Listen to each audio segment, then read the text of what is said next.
What happens when someone who once had the world's attention suddenly finds the cameras turning away? For Meghan Markle, the answer might be unfolding right now, and it's not the triumphant comeback she hoped for.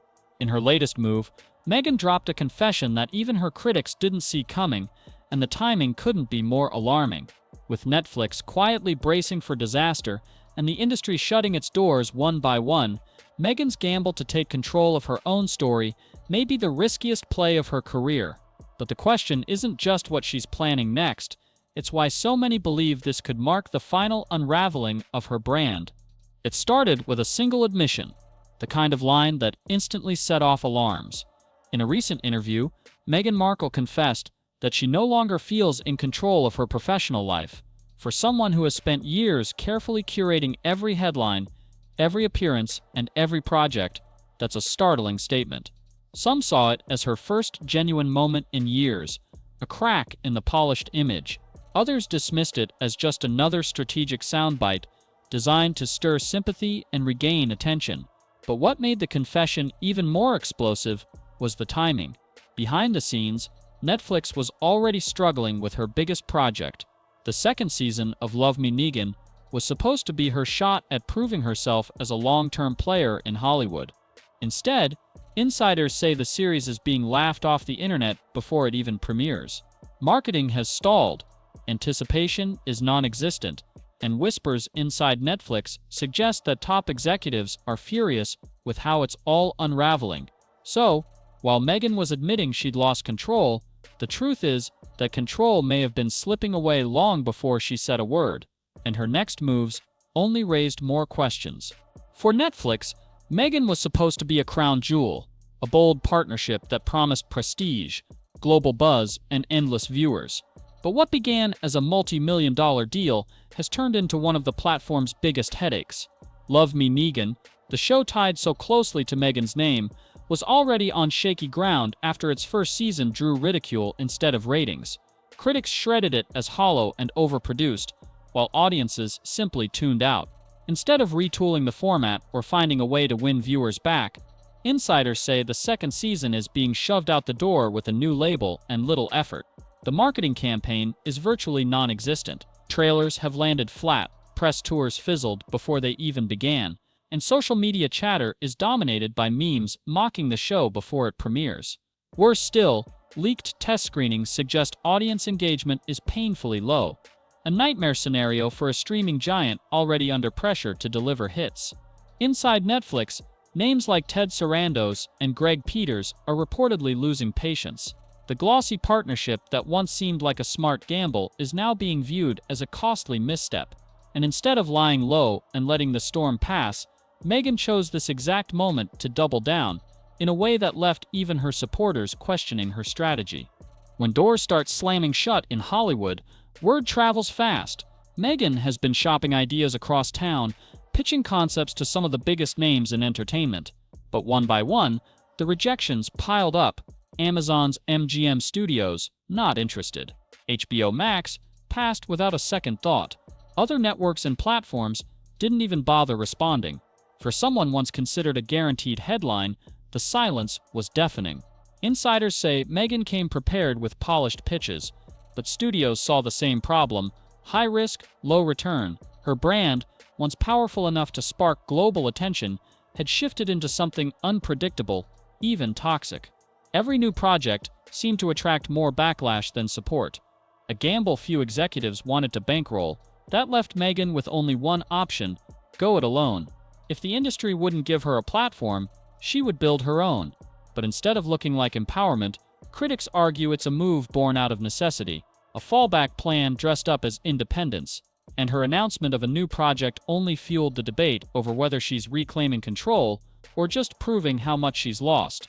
That's when Meghan made the announcement that stopped everyone in their tracks. She's producing her own reality web series, fully funded out of her own pocket.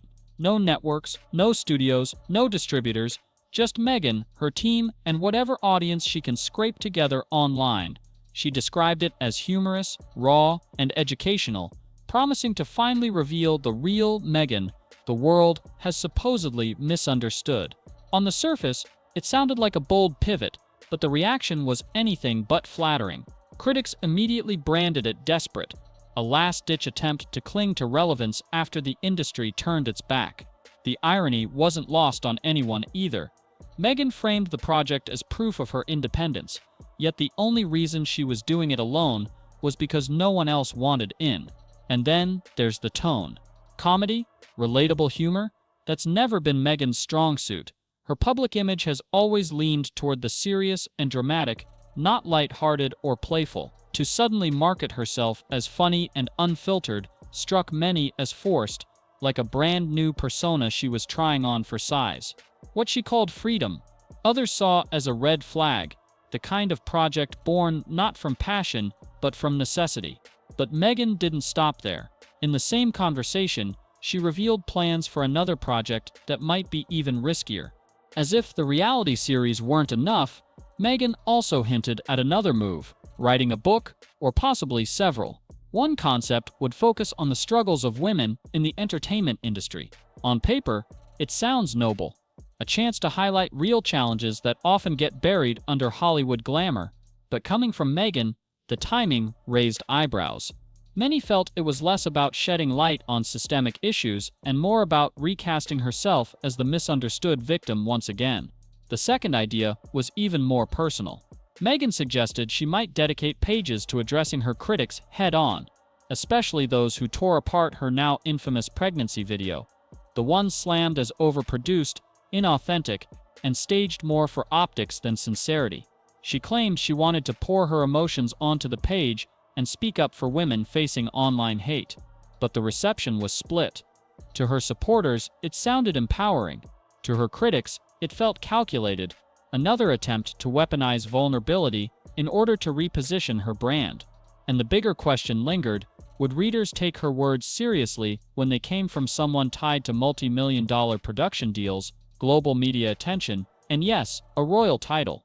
Because while the book might be pitched as a cry for solidarity, the risk is that it comes across less like authenticity and more like performance. For years, Meghan tried to juggle multiple personas: the activist pushing for change, the mother balancing family and fame, the rebel royal breaking away from tradition, and the Hollywood creative determined to build her own empire. On their own, each identity could have been powerful, but together, they never fused into a single, cohesive image. Instead, they fractured into something messy, a brand too scattered to sell. Inside the industry, that's a fatal flaw. Executives don't just invest in talent, they invest in reliability. And Meghan's narrative has become anything but consistent. One week she's presenting herself as a feminist icon, the next she's a Hollywood visionary, and the next she's doubling down on reality TV relatability. The constant shifts have left both the public and decision-makers confused about who she actually is, and worse, skeptical about whether any version is real. That's why the label has quietly shifted from star power to liability. Studios don't see a woman leading a cultural movement, they see someone whose projects spark more backlash than buzz. Instead of a brand they can build around, Meghan has become a gamble no one wants to take. And in a world where perception drives profit, that kind of instability can be career-ending. But the industry isn't the only place where the cracks are showing. The public has noticed too, and their reaction has been just as unforgiving. The most telling blow hasn't come from studios or executives, it's come from the public. Meghan's relationship with her audience has flipped almost overnight, where once every appearance drew applause, now every move seems to trigger eye rolls, memes, and think pieces about why people have tuned her out. Social media, once her greatest amplifier, has become a hostile echo chamber. Platforms that used to boost her projects now mock them relentlessly. Posts meant to inspire are instantly turned into parody, her quotes dissected not for wisdom but for irony. Even her defenders, the die-hard fans who once rallied behind her, have gone quiet. They've seen the trend: every new project sparks backlash so quickly it doesn't even have time to breathe. The fatigue is real. Instead of leaning in with curiosity, audiences are pulling back with skepticism. Meghan says she wants to show the real her, but the harder she insists, the less people seem to believe it.